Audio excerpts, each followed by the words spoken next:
ഞാനിന്നൊരു വാർത്ത കണ്ടു.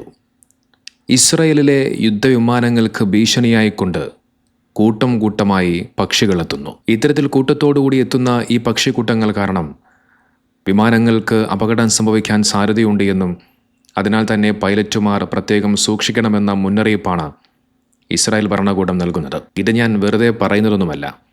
കൃത്യമായ വാർത്തയുടെ അടിസ്ഥാനത്തിൽ, അതും ഏതെങ്കിലും പത്രവാർത്താ മാധ്യമങ്ങൾ നൽകിയ വാർത്തയല്ല.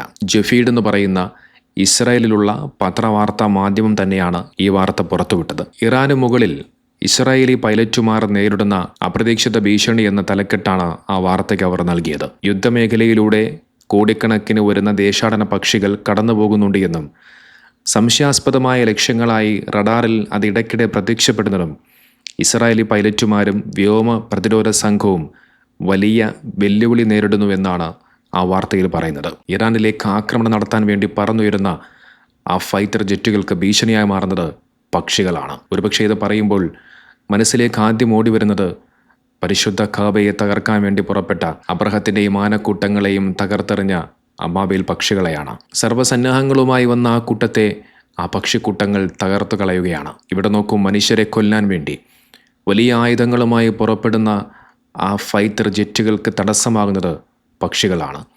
ആ പക്ഷിക്കൂട്ടങ്ങൾ കാരണം ആ പൈലറ്റുമാർക്ക് വിമാനങ്ങളെ നിയന്ത്രിക്കാൻ സാധിക്കുന്നില്ല. നിസ്സാരമായ പക്ഷിക്കൂട്ടങ്ങൾക്ക് മുന്നിൽ ആ പൈലറ്റും ആ വിമാനങ്ങളുമെല്ലാം അടിപതറുകയാണ്. ഇവിടെയാണ് പടച്ചറബിൻ്റെ തീരുമാനമെന്ന് പറയുന്നത്. ഇത് വെറുതെ കെട്ടിച്ചമച്ച വ്യാജ വാർത്തയാണെന്നും ആരും പറയാൻ നിൽക്കണ്ട.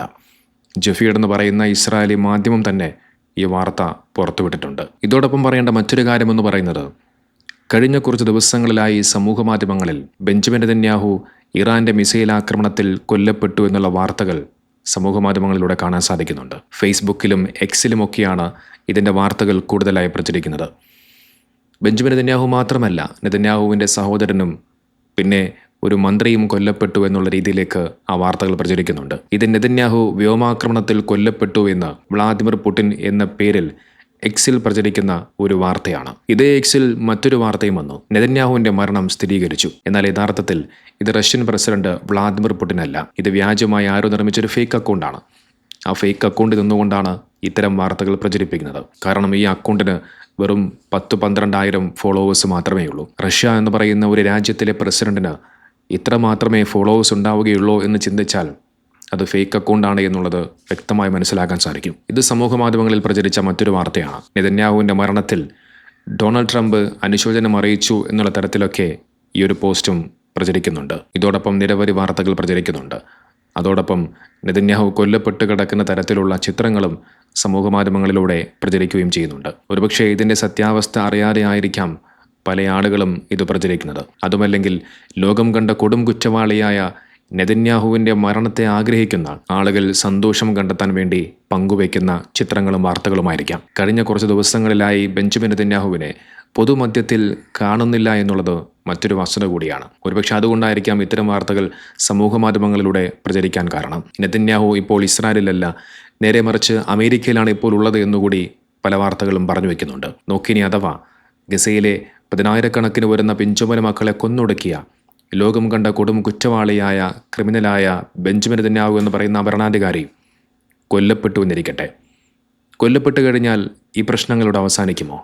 ഒരിക്കലുമില്ല. ഒരുപക്ഷെ ഇനി ആ ഇസ്രായേലിൽ അവിടെ വരാൻ പോകുന്ന പുതിയ ഭരണാധികാരി ഇതിനേക്കാൾ ക്രൂരനും ഏകാധിപതിയുമായ ഒരുവനായിരിക്കും. നോക്കിയതിനു മുമ്പ് ഏരിയൽ ഷാരോൺ എന്ന് പറയുന്നവൻ ഇതുപോലെ ഒരുപാട് ഗസയിലെ പിഞ്ചുമന മക്കളെ കൊന്നൊടുക്കിയവനാണ്.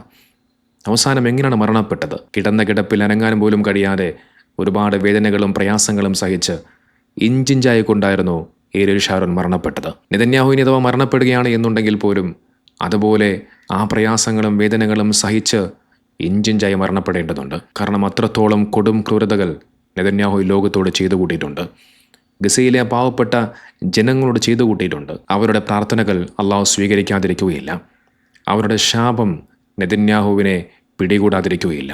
ചെയ്തു കൂട്ടിയ സകല തോന്നിവാസങ്ങൾക്കും തെമ്മാടിത്തരങ്ങൾക്കും നെതന്യാഹു ഒരു നാൾ അനുഭവിക്കുക തന്നെ ചെയ്യും. നോക്കി, ഈ യുദ്ധത്തിന് ശേഷം ഇസ്രായേലിനുണ്ടായ നാശനഷ്ട കണക്കുകളുടെ വിവരങ്ങൾ പുറത്തുവിട്ടത് ഇസ്രായേൽ തന്നെയാണ്. ദി ജെറൂസലേം പോസ്റ്റ് എന്ന് പറയുന്ന ഇസ്രായേൽ പത്രവാർത്താ മാധ്യമം ഇതിനെക്കുറിച്ച് കൃത്യമായ വിവരങ്ങൾ പറഞ്ഞു വയ്ക്കുന്നുണ്ട്. ഇസ്രായേൽ ടാക്സ് അതോറിറ്റിയുടെ ഹോട്ട്ലൈനിൽ ഏറ്റവും കൂടുതൽ നാശനഷ്ടങ്ങൾ റിപ്പോർട്ട് ചെയ്യപ്പെട്ടത് ടെൽ അവീവിലാണ്. അവിടെ 4609 നാശനഷ്ട ക്ലെയിമുകൾ ഫയൽ ചെയ്തിട്ടുണ്ട് എന്ന് അതിൽ പറഞ്ഞു വയ്ക്കുന്നുണ്ട്. 9115 മിസൈൽ വീണ് നാശനഷ്ടങ്ങളുണ്ടായി. 6586 കെട്ടിടങ്ങൾക്ക് കേടുപാടുകൾ സംഭവിച്ചു. 1485ഓളം വരുന്ന വാഹനങ്ങൾക്ക് കേടുപാട് സംഭവിച്ചു. അത്തരത്തിൽ ഇസ്രായേൽ മാധ്യമങ്ങൾ തന്നെ അത് കൃത്യമായ വിവരങ്ങൾ എണ്ണി പുറത്തുവിടുകയാണ്. ഇതിനൊന്നും ഇറാന്റെ ആക്രമണം എത്രത്തോളം ശക്തമായിരുന്നു എന്നുള്ളത് മനസ്സിലാക്കാൻ സാധിക്കും. ഈ വാർത്തകളെല്ലാം, ഞാൻ ഈ പറയുന്ന ഓരോ കാര്യങ്ങളും, അത് ഇസ്രായേലി പത്രവാർത്താ മാധ്യമങ്ങൾ തന്നെ പുറത്തുവിടുന്ന വാർത്തകളാണ്. അതുകൊണ്ട് ഇത് സുഡാപ്പികൾ പടച്ചുവിടുന്ന വ്യാജ വാർത്തകളാണെന്നും പറഞ്ഞ് ആരും വരാൻ നിൽക്കണ്ട. ഇതോടൊപ്പം ഏവരെയും കണ്ണീരിലാഴ്ത്തുന്ന ഇറാനിലെ ഒരു ഉമ്മയുടെ ഒരു കുറിപ്പ് സമൂഹമാധ്യമങ്ങളിലൂടെ എല്ലാവരെയും കണ്ണീരണിയിപ്പിക്കുന്നുണ്ട്. നമുക്കറിയാം, ഇറാനിൽ ആദ്യം ആക്രമണം നടത്തിയത് ഒരു സ്കൂളിലായിരുന്നു. ആ സ്കൂളിൽ നിരപരാധികളായ ഒരുപാട് പിഞ്ചുമന മക്കൾ കൊല്ലപ്പെട്ടു.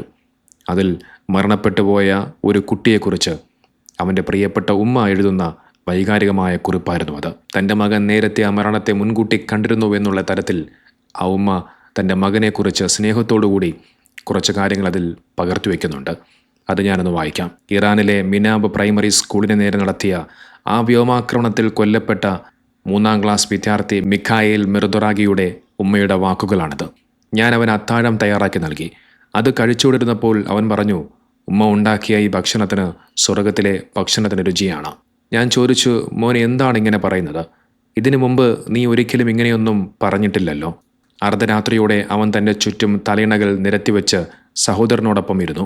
എന്നിട്ട് പറഞ്ഞു, ഇക്കാക്ക, നമുക്ക് കളിക്കാം. ഞാൻ ഇറാൻ, നിങ്ങൾ അമേരിക്ക. നമുക്ക് തോക്കുകളും ടാങ്കുകളും വെച്ച് കളിക്കാം. അവർ കളി തുടങ്ങി. അവൻ പറഞ്ഞു, കണ്ടോ, ഇറാൻ ജയിച്ചു. ഇക്കാക്ക, ഇറാൻ ജയിച്ചു. ഞാനല്ലേ ഇറാൻ, ഞാൻ ജയിച്ചു. അന്ന് രാത്രി ഇതെല്ലാം അവന് തോന്നിപ്പിച്ചതുപോലെയായിരുന്നു. രക്തസാക്ഷിത്വത്തിന് തലേന്ന് രാത്രിയാണ് അവനിതെല്ലാം ചെയ്തത്. അന്ന് രാത്രി അവൻ പ്രാർത്ഥിക്കുകയും ഖുർആൻ പാരായണം നടത്തുകയും ചെയ്തിരുന്നു. രാവിലെ അവൻ പറഞ്ഞു, ഉമ്മ, എൻ്റെ ഒരു ഫോട്ടോ എടുക്കൂ. അവനൊരു മാലാഖയായിരുന്നു. അവൻ എപ്പോഴും പറയുമായിരുന്നു, എൻ്റെ പേര് മിഖായേൽ എന്നാണ്. മിഖായേൽ എന്നാൽ ദൈവത്തിൻ്റെ മാലാഖയല്ലേ? ആർക്കെങ്കിലും എന്തെങ്കിലും ആഗ്രഹമുണ്ടെങ്കിൽ എന്നോട് പറയൂ, ഞാനത് നിറവേറ്റി തരാം. ദൈവം അവനെ അത്രമേൽ സ്നേഹിച്ചു. അവനെ അവിടത്തേക്ക് തിരികെ വിളിച്ചു. അത് സത്യമാണ്. കൃത്യമായും അങ്ങനെ തന്നെ.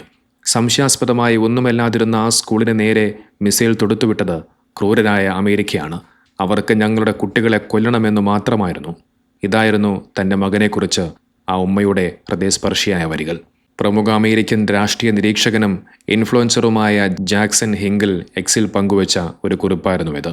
ആ ആക്രമണത്തിൽ മരണപ്പെട്ട എല്ലാ മക്കളും നാളെ സ്വർഗത്തിലേക്ക് ഒരുമിച്ച് കൂട്ടപ്പെടുമെന്നുള്ള കാര്യത്തിൽ ഒരു തർക്കവും വേണ്ട. ആ പിഞ്ചുമന മക്കളെയാണ് ഈ നരാധവന്മാർ കൊലപ്പെടുത്തുന്നത്. ഇവന്മാരുടെ മനസ്സ് എത്രത്തോളം പൈശാചികമാണ് എന്നുള്ളത് നാം എല്ലാവരും മനസ്സിലാക്കേണ്ടതുണ്ട്.